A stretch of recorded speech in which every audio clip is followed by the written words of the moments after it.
Welcome to YouTube channel GK GS with Manish sir. आज 3 फरवरी 2024 है और आज के जितने भी महत्वपूर्ण करंट अफेयर होंगे वो हम इस वीडियो में डिस्कस करेंगे। इस वीडियो का पीडीएफ आपको टेलीग्राम पे मिलेगा जिसका लिंक वीडियो के डिस्क्रिप्शन बॉक्स में है। तो आइए शुरू करते हैं आज का महत्वपूर्ण करंट अफेयर।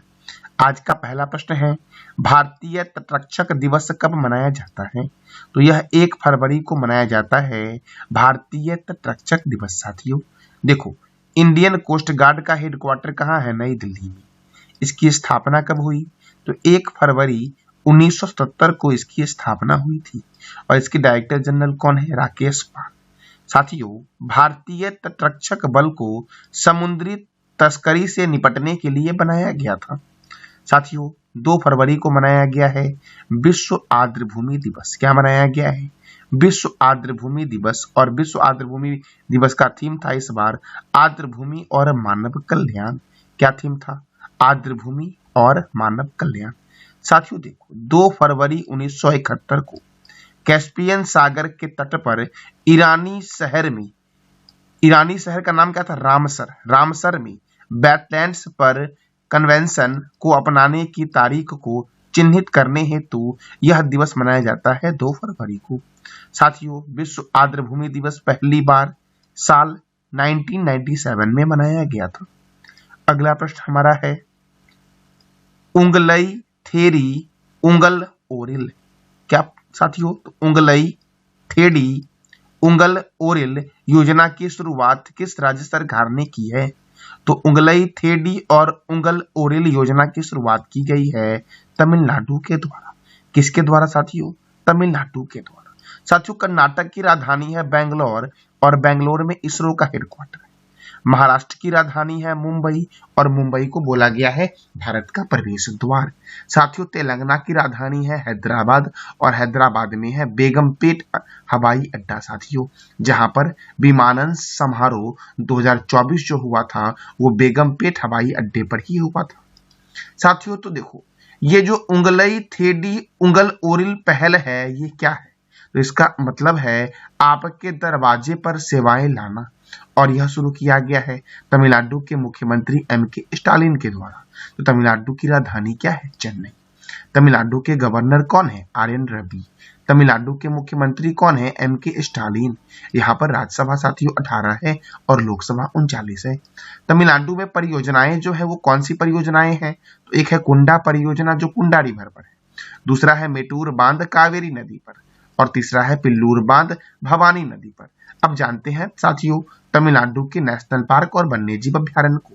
तो वेदांत गल अभ्यारण्य, इंदिरा गांधी अभ्यारण्य, सत्यमंगलम टाइगर रिजर्व, मुद्दुमलई अभ्यारण्य कहाँ पर है? तमिलनाडु में है। देखो, मन्नार की खाड़ी मरीन राष्ट्रीय उद्यान भी तमिलनाडु में है। एक बात याद रखना साथियों, मन्नार की खाड़ी जो है ये भारत और श्रीलंका को अलग करती है और पाक जलडमरू मध्य जो है ये भारत और श्रीलंका को जोड़ती है। भारत और श्रीलंका के बीच आदम का पुल है या राम सेतु है। राम सेतु तमिलनाडु के धनुषकोडी से शुरू होती है। कुंडनकुलम परमाणु ऊर्जा संयंत्र भारत का सबसे बड़ा परमाणु ऊर्जा संयंत्र है। अन्ना अंतरराष्ट्रीय हवाई अड्डा चेन्नई में है। तालाबों द्वारा सर्वाधिक सिंचाई किस राज्य में होती है? तो तमिलनाडु में होती है। साथियों, तालाबों के द्वारा सर्वाधिक सिंचाई कहाँ होती है? तमिलनाडु में। केंद्रीय चमड़ा अनुसंधान संस्थान चेन्नई में है। राष्ट्रीय गन्ना प्रजनन केंद्र कोयम्बटूर में है। दक्षिण भारत का मैनचेस्टर कोयम्बटूर को बोला गया है। और साथियों, तमिलनाडु के कलपक्कम में इंदिरा गांधी परमाणु अनुसंधान केंद्र है। और साथियों, इंदिरा गांधी परमाणु अनुसंधान केंद्र की स्थापना कब हुई थी?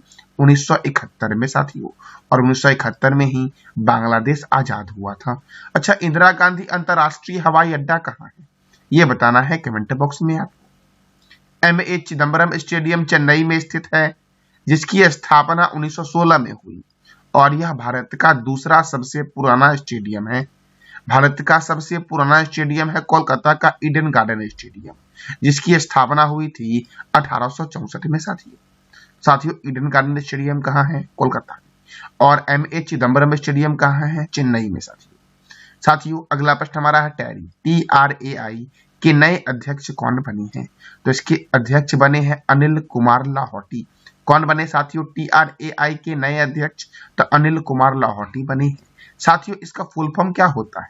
तो telecom regulatory authority of India, जिसका हेडक्वार्टर है नई दिल्ली में, और इसकी स्थापना हुई 20 फरवरी 1997 को। कब हुई? 20 फरवरी 1997 को telecom regulatory authority of India की स्थापना हुई थी। देखो साथियों, table tennis of India federation की पहली महिला अध्यक्ष है मेघना अहलावत।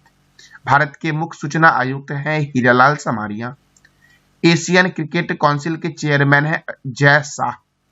रेलवे बोर्ड के सचिव कौन है? अरुण नायर। केंद्रीय औद्योगिक सुरक्षा बल के महानिर्देशक प्रमुख कौन है? नीना सिंह।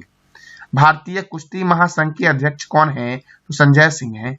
ITBP के महानिर्देशक कौन है? राहुल सरगोत्रा। एशियाई विकास बैंक के कार्यकारी निर्देशक कौन है? विकासशील। CRPF के महानिर्देशक है अनीश दयाल सिंह। साथियों कौन है? Anish Dayal Singh. National investment and infrastructure fund limited के CEO हैं संजीव अग्रवाल। महाराष्ट्र की पहली महिला DGP अधिकारी बनी है रश्मि शुक्ला। बॉम्बे स्टॉक एक्सचेंज के नए अध्यक्ष बने हैं Pramod Agarwal. Tata power renewable energy के MD एंड CEO हैं दीपेश नंदा। रेलवे बोर्ड के अध्यक्ष और CEO कौन है? जया वर्मा सिन्हा है। साथियों कौन है? Jaya Verma Sinha. Press trust of India के नए अध्यक्ष है KN Shanta Kumar. Press information bureau के नए प्रमुख है मनीष देसाई। केंद्रीय प्रत्यक्ष और सीमा शुल्क बोर्ड के नए अध्यक्ष हैं संजय कुमार अग्रवाल। रेलवे सुरक्षा बल के महानिर्देशक हैं मनोज यादव। नबार्ड के नए अध्यक्ष हैं साजी केवी। साथियों कौन है? साजी केवी। भारतीय तटरक्षक बल के 25वें महानिर्देशक बने हैं राकेश पाल। अशोक लीलैंड के नए MD एंड CEO हैं सीनू अग्रवाल। CBI के निर्देशक है प्रवीण सूद। ट्विटर के CEO है लिंडा याकारिनो। संघ लोक सेवा आयोग के अध्यक्ष कौन है? मनोज सोनी है। कौन है? मनोज सोनी। भारतीय प्रतिस्पर्धा आयोग की पहली महिला चेयरपर्सन है रवनीत कौर। और भारतीय प्रतिभूति और विनिमय बोर्ड SEBI के कार्यकारी निर्देशक हैं जी राम मोहन राव और SEBI के अध्यक्ष हैं माधवी पुरी बुच। साथियों अगला प्रश्न हमारा है, अंतरिम बजट 2024 में किस मंत्रालय को सबसे अधिक बजट आवंटित किया गया है? तो रक्षा मंत्रालय को। साथियों किस मंत्रालय को? रक्षा मंत्रालय को। और वर्तमान में केंद्रीय रक्षा मंत्री हैं राजनाथ सिंह। साथियों भारत के प्रथम रक्षा मंत्री कौन थी? ये बताना है कमेंट बॉक्स में। साथियों कुछ मंत्रालय है जो आपके एग्जाम के लिए बहुत ही महत्वपूर्ण है। संस्कृत मंत्री और पर्यटन मंत्री हैं जी किशन रेड्डी। ग्रामीण विकास और पंचायती राज मंत्री हैं गिरिराज सिंह। सूचना एवं प्रसारण तथा युवा कार्य एवं खेल मंत्री हैं अनुराग ठाकुर। पर्यावरण एवं जलवायु परिवर्तन तथा श्रम एवं रोजगार मंत्री हैं भूपेंद्र यादव। साथियों नवीन एवं नवीनकरणीय ऊर्जा मंत्री राजकुमार सिंह हैं। जल शक्ति मंत्री हैं गजेंद्र सिंह शेखावत। रेल मंत्री, संचार मंत्री तथा इलेक्ट्रॉनिक सूचना प्रौद्योगिकी मंत्री कौन है? अश्वनी वैष्णव। इस्पात मंत्री कौन है? तो ज्योतिरादित्य सिंधिया है। साथियों इस्पात मंत्री कौन है? ज्योतिरादित्य सिंधिया। सड़क परिवहन एवं राजमार्ग मंत्री कौन है? नितिन जयराम गडकरी। कृषि एवं किसान कल्याण मंत्री है नरेंद्र सिंह तोमर। वित्त मंत्री है निर्मला सीतारमन। विदेश मंत्री है सुब्रमण्यम जयशंकर। पशुपालन, डेयरी और मत्स्य पालन मंत्री कौन है? तो पुरुषोत्तम रूपाला है। साथियों कौन है? पुरुषोत्तम रूपाला। महिला एवं बाल विकास तथा अल्पसंख्यक कार्य मंत्री कौन है? स्मृति जुबिन ईरानी। साथियों कानून एवं न्याय मंत्री कौन है? अर्जुन राम मेघवाल। पृथ्वी विज्ञान मंत्री कौन है? किरण रिजिजू है। रक्षा मंत्री कौन है? राजनाथ सिंह। साथियों भारत के प्रथम रक्षा मंत्री थे बलदेव सिंह। अगला प्रश्न हमारा है, 37वां सूरजकुंड शिल्प मेला का आयोजन कहाँ हुआ है? दुनिया का सबसे बड़ा शिल्प मेला है साथियों ये सूरजकुंड शिल्प मेला। इसका आयोजन हुआ है फरीदाबाद में। कहाँ हुआ है? फरीदाबाद में। और साथियों फरीदाबाद हरियाणा में है, तो हरियाणा की राजधानी क्या है? चंडीगढ़। चंडीगढ़ के वास्तुकार कौन है? ली कार्बूजियर। चंडीगढ़ में एक रॉक गार्डन है, उसका वास्तुकार कौन है? ये बताना है आपको साथियों। हरियाणा के गवर्नर कौन है? बंडारू दत्तात्रेय। हरियाणा के मुख्यमंत्री कौन है? मनोहर लाल खट्टर है हरियाणा के मुख्यमंत्री। साथियों यहाँ पर राज्यसभा 5 है, लोकसभा 10 है। कालेसर राष्ट्रीय उद्यान, सुल्तानपुर राष्ट्रीय उद्यान, छिलछिला वन्य जीव अभ्यारण्य, खापरवास वन्य जीव अभ्यारण्य, भिंडावास वन्य जीव अभ्यारण्य कहाँ है? हरियाणा में। साथियों सौरिहंद नहर सतलज नदी पर हरियाणा में है। National dairy research institute Karnal में। National brain research centre Gurugram में। साथियों बुनकरों का शहर पानीपत को कहा गया है। महाराजा अग्रसेन अंतरराष्ट्रीय हवाई अड्डा हिसार में है। महाराजा अग्रसेन अंतरराष्ट्रीय हवाई अड्डा। साथियों और अंतर्राष्ट्रीय विज्ञान महोत्सव 2023 कहाँ हुआ? हरियाणा में हुआ है। अगला प्रश्न हमारा है, झारखंड के नए मुख्यमंत्री के रूप में शपथ लेंगे तो कौन लेंगे? साथियों, झारखंड के नए मुख्यमंत्री बने हैं चंपाई सोरेन। कौन बने हैं? चंपाई सोरेन साथियों झारखंड के नए मुख्यमंत्री होंगे। तो झारखंड की राजधानी क्या है? रांची। झारखंड के गवर्नर कौन है? सीपी राधाकृष्णन है।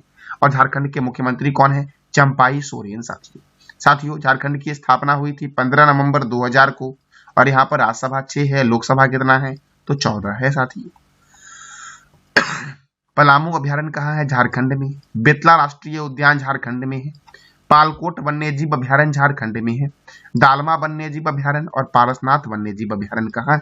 झारखंड में। भारतीय लौह अनुसंधान संस्थान रांची में है। केंद्रीय खनन अनुसंधान संस्थान धनबाद में है। राष्ट्रीय धातु विज्ञान प्रयोगशाला जमशेदपुर में है। कोयला नगरी धनबाद को बोला गया है। इस्पात नगरी और भारत का पिट्सबर्ग जमशेदपुर को बोला गया है। बिरसा मुंडा हवाई अड्डा कहाँ है? रांची में है साथियों स्वर्ण रेखा नदी जो है ये रांची के छोटा नागपुर पठार से निकलती है और ओडिशा के पास बंगाल की खाड़ी में गिर जाती है। हुंडरू जलप्रपात स्वर्ण रेखा नदी पर है। मुंडा जनजाति छोटा नागपुर पठार के पास बसी है। रांची में छोटा नागपुर पठार है। दामोदर घाटी परियोजना झारखंड और पश्चिम बंगाल में फैली हुई है साथियों। तिलैया परियोजना बराकर नदी पर झारखंड में है। और जमशेदपुर है स्वर्ण रेखा नदी के किनारे साथियों। स्वर्ण रेखा नदी रांची के छोटा नागपुर पठार से निकलती है और ओडिशा के पास बंगाल की खाड़ी में गिर जाती है। अगला प्रश्न हमारा है, किस राज्य या केंद्र शासित प्रदेश के रामबन अनारदाना को, कौन से अनारदाना को साथियों? तो अनारदाना का नाम है रामबन अनारदाना। इसको दिया गया है जीआई टैग साथियों। क्या दिया गया है? GI tag.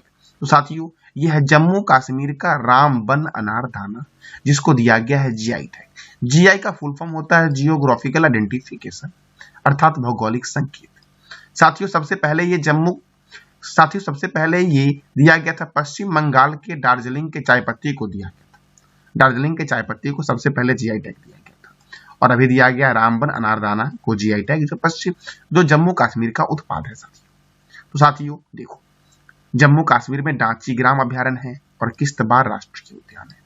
डल झील, बुलर झील, मानसबल झील, बैरीनाग झील, अनंतनाग झील, शेषनाग झील, नागिन झील, ये सब जम्मू कश्मीर में है साथियों अगला प्रश्न हमारा है, उत्तर भारत का पहला मानव डीएनए बैंक किस विश्वविद्यालय में बनाया जाएगा?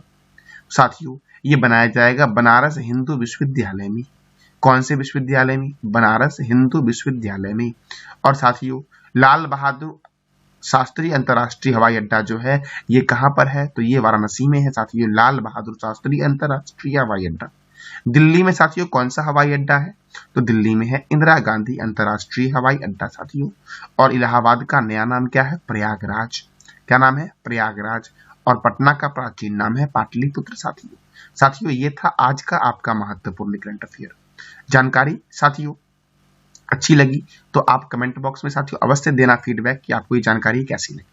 साथियों प्रत्येक दिन मैं आपसे वीडियो के एंड में 3 प्रश्न करता हूं। पिछले क्लास में मैंने किया था कि हाल ही में कौन सा राज्य भारत का पेट्रो राजधानी बनी है? तो गुजरात बनी है। आईटीबीपी के महानिदेशक कौन है? राहुल सरगोत्रा है। और साथियों तीसरा प्रश्न मैंने किया था आपसे कि प्रधानमंत्री नरेंद्र मोदी के द्वारा कहां महर्षि वाल्मीकि अंतरराष्ट्रीय हवाई अड्डे का उद्घाटन किया गया है? तो अयोध्या में किया गया साथियों। और अयोध्या है सरयू नदी के किनारे। साथियों आज का आपका 3 प्रश्न है जिसका जवाब देना है कमेंट बॉक्स में। डेजर्ट साइक्लोन 2024 सैन्य अभ्यास का आयोजन भारत और किस देश के बीच होता है? दूसरा प्रश्न हमारा है, किस राज्य ने 1 जनवरी 2024 को 108 स्थानों पर एक साथ सामूहिक सूर्य नमस्कार करने का गिनीज वर्ल्ड रिकॉर्ड बनाया है? और तीसरा प्रश्न हमारा है, सागर परिक्रमा का 10वां चरण किस बंदरगाह पर शुरू हुआ है? तो इस तीनों प्रश्न का जवाब देना है कमेंट बॉक्स में आपको साथियों मैं आपको प्रत्येक दिन मॉर्निंग 5 बजे साथियों में करंट अफेयर और उसके संबंध में स्टैटिक देता हूं। साथियों चैनल को लाइक करो, शेयर करो और सब्सक्राइब करो। धन्यवाद।